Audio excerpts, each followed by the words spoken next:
Hello mga traders, kumusta po kayo? Welcome sa channel natin. Sa video natin ngayon, pag-aralan natin ang galaw ng bawat candle, kung paano natin ito ma-predict,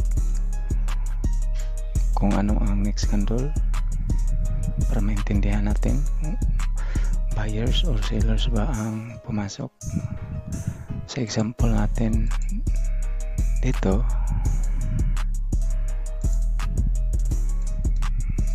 nabasag ang level, trend line, then ang structure niya, tingnan natin,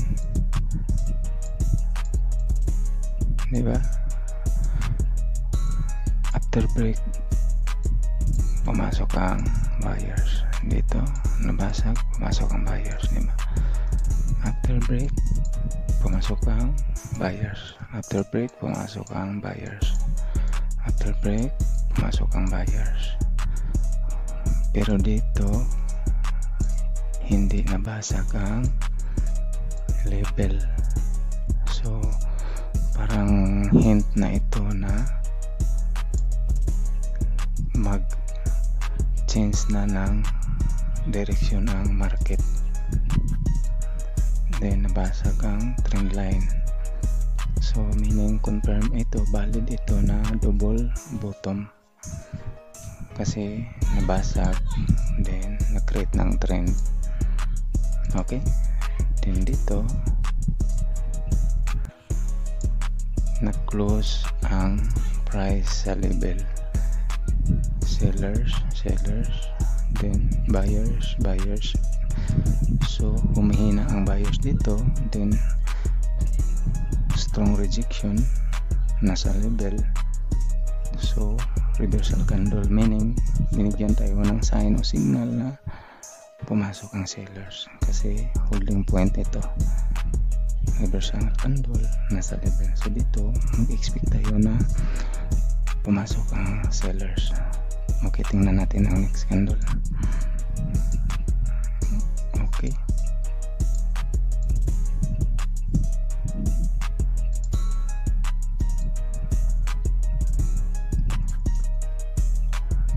trend line,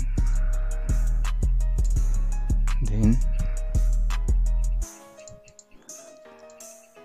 engulfing candle, pumasok ang sellers hanggang dito, pero pinost sa buyers hanggang dito. Okay, then engulfing, nag-close dito, so nasa sellers area pa rin siya, near and sellers areas, then nag-create siya ng low. So meaning, expect tayo na pumasok ulit ang sellers dito, engulfing, din reversal candle ulit, then new low.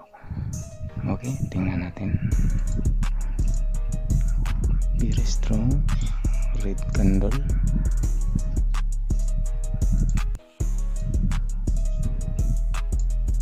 very strong red candle, then dito may level dito,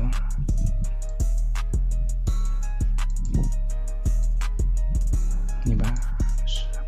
So na-break ang level, strong candle, walang rejection, meaning hindi interesado ang mga buyers.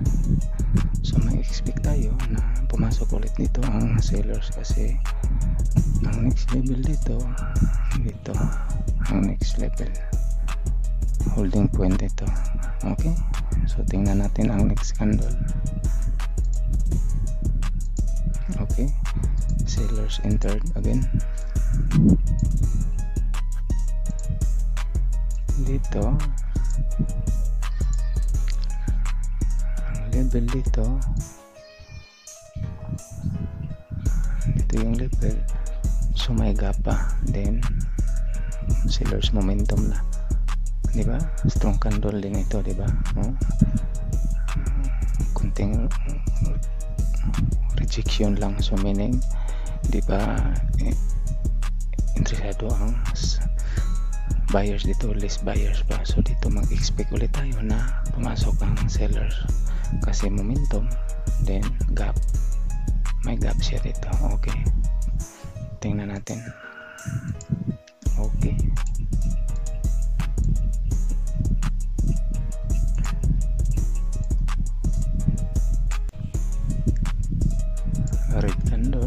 sellers, pumasok ulit, then nag-close siya sa level, diba?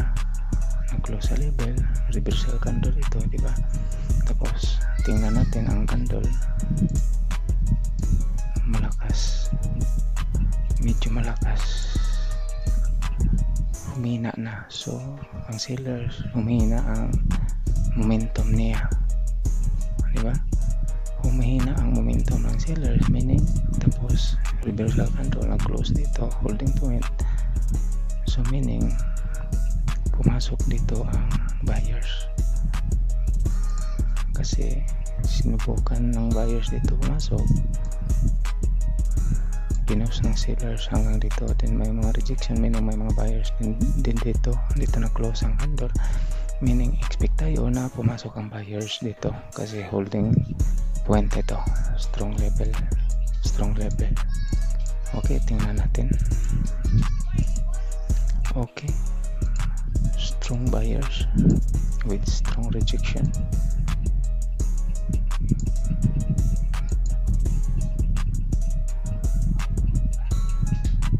So dito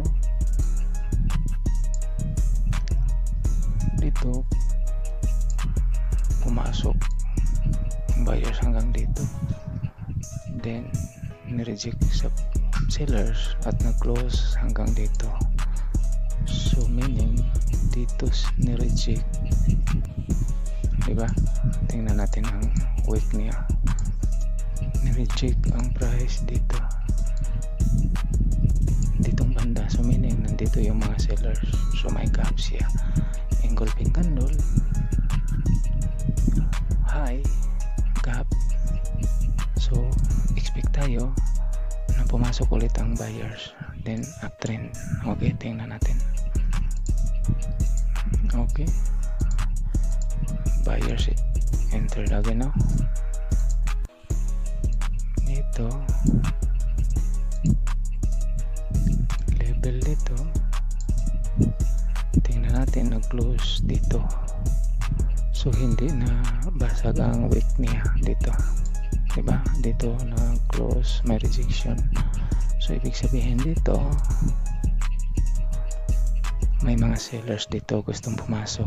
So dito mag-expect tayo na pumasok ang mga sellers. Okay, kasi holding point din ito, strong level, then may rejection, diba? Sa previous may mga sellers na dito, dami ng sellers dito, then na-close eksakto sa level, may rejection dito, confident tayong pumasok ang sellers. Tingnan natin. Okay, sana may na pulot kayong kunting aral sa video natin. Paki-like, share, and subscribe kung nagustuhan ninyo.